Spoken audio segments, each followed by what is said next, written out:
आबिद हुसैन शेख, आपका खैर मकदम है 4 टीवी न्यूज़ कर्नाटक एक्सप्रेस में।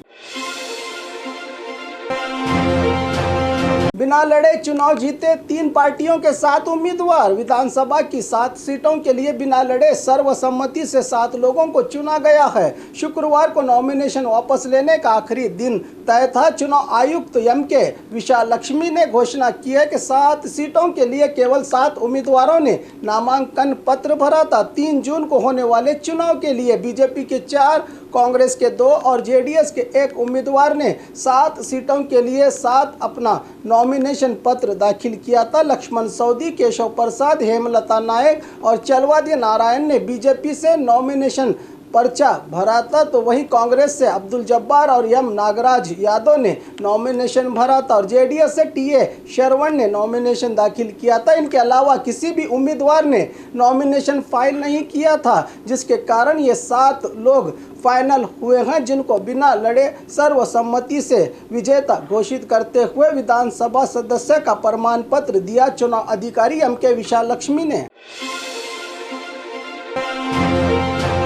16 गोल्ड मेडल हासिल करने वाली उम्मे सारा का अगला कदम। चिकमंगलुरु निवासी अजमत अली की बेटी उम्मे सारा, जिसने हॉर्टिकल्चर यूनिवर्सिटी से 16 मेडल हासिल करके पूरे देश में मशहूर हो गई हैं, जिसको मेडलों से सम्मानित किया। राज्य के राज्यपाल थावरचंद गहलोत ने गरीबी से संघर्ष करके किसान की बेटी उम्मे सारा ने इस मकाम को हासिल किया है। बागलकोट में हॉर्टिकल्चर बीएससी पढ़ाई करके उन्होंने अव्वल दर्जा हासिल किया है, जो एमएससी की पढ़ाई के लिए इटली जाने का इरादा रखती हैं, ताकि जो भी वहां से सीखेंगी वो भारत में इस्तेमाल करने की उम्मीद जताई है मेडलों की लड़की उम्मे सहारा ने।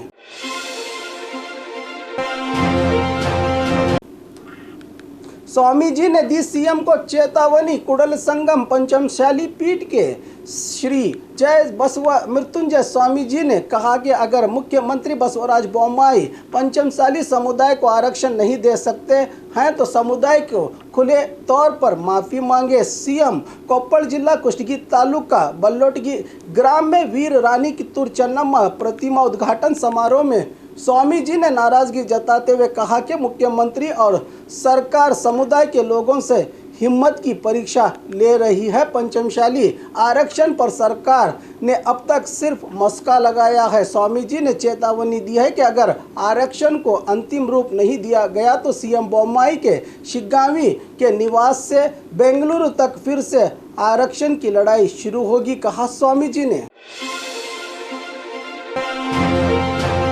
एसीबी के नाम पर ठगने वाले आरोपी गिरफ्तार। एसीबी अधिकारियों के नाम पर शिक्षा विभाग के सरकारी कर्मचारियों को फोन लगाकर रेड की बात करने वाले आरोपियों को गिरफ्तार कर लिया गया है, जिन्होंने फोन लगाकर रेड से बचना है तो मेरे अकाउंट में पैसे ऑनलाइन ट्रांसफर कर दो वरना तुम पर भ्रष्टाचार का आरोप है कहकर डराया करते थे। ये धोखेबाज नकली एसीबी जालसाज अधिकारी बनकर बताया जा रहा है कि जांच के दौरान इन आरोपियों पर बहुत से घोटालों में शामिल होने का सच भी सामने आया है। राज्य के कई जिलों के पुलिस वरिष्ठ अधिकारी और एसीबी की टीमें बनाकर इन आरोपियों को पकड़ने का ऑपरेशन कामयाब हुआ है, तब जाकर हाथ लगे अधिकारियों को अपना शिकार बनाने वाले मुर्गप्पा, निंगप्पा, कुंभार और रजनीकांत नामी नकली एसीबी अधिकारी।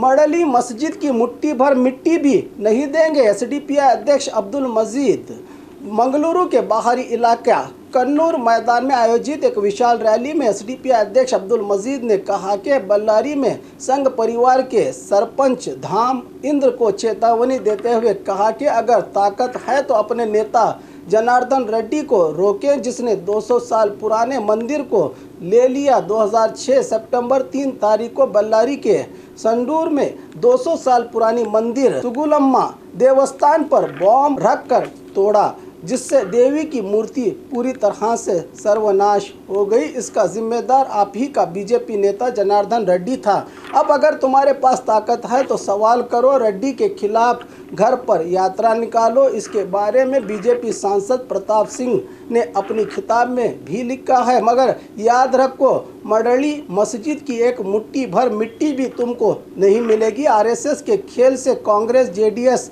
डरते होंगे, तुम्हारे खेल से हम डरने वाले नहीं, कहा एसडीपीआई अध्यक्ष अब्दुल मजीद ने। आरएसएस पर सिद्धरामैया के बयान से नाराज शिक्षा मंत्री का पलटवार। कोप्पड़ में बीसी नागेश ने बात करते हुए कहा कि मैं 70 साल वालों पर बात नहीं करूंगा। सिद्धरामैया ने 5 साल अधिकार में क्या किया है, आरएसएस के बारे में जानकार कुछ भी कर सकते थे। आरएसएस वाले इटली के नहीं हैं। हिजाब विवाद के पीछे कांग्रेस की साजिश है। हमने हिजाब नहीं देखा है, इसके पीछे रहे षड्यंत्र को देखा है। देश के कानून का उल्लंघन करने का तमाशा देखा है हमने। आज नहीं तो कल पूरे देश के कानून का उल्लंघन करूंगा, कहते हैं ये नेता। कुछ राजनीतिक दल अपनी वोट बैंक के लिए सपोर्ट करते हैं। ऐसे लोगों का बीसी नागेश ने बिना नाम लिए सिद्धरामैया पर पलटवार करते हुए इनडायरेक्ट तरीके से कांग्रेस का विरोध किया है। शिक्षा मंत्री ने देश का इतिहास बच्चों को समझने में परेशानी हो रही है। आज़ादी की लड़ाई में देश के कोने कोने से लोगों ने हिस्सा लिया था, यह हम इन बच्चों को स्वतंत्र दिवस पर बताएंगे, कहा बीसी नागेश शिक्षा मंत्री ने।